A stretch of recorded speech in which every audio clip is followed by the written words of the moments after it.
Hi, I hope you're well. I just want to do a short video here on a topic that regularly comes up from time to time. I'm based in Ireland, but quite often we have a lot of companies that are, let's say, based in the US.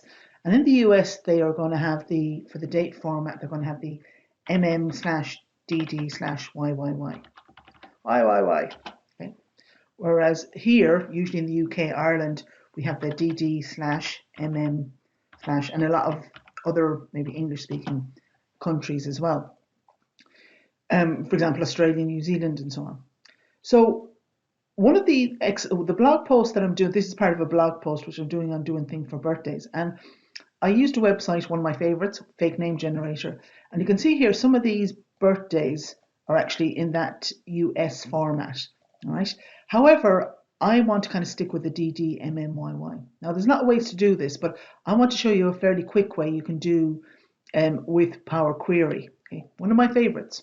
So I come up here to data and I go to, let's say, from table range. This brings this up. And I come over here to my birthday. And then I come down here to this one. I see all the dates kind of in random format.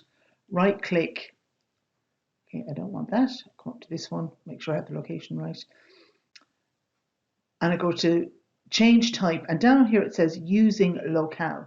Okay. Now I have to say I'm very grateful to my hero Ken Pulls for doing this in one of his many videos.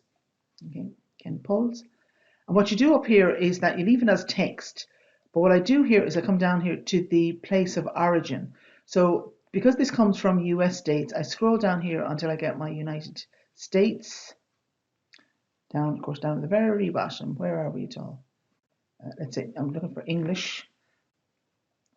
Of course, if I'd been smarter now, I would have done this.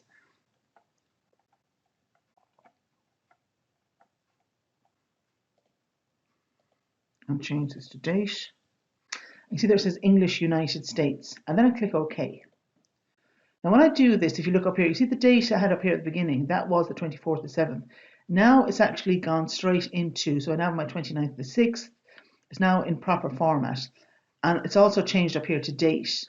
So go back up here to close and load 2, load as a table, and there's my dates all ready to go for the next part of the blog post, which is about how you can identify who has a birthday.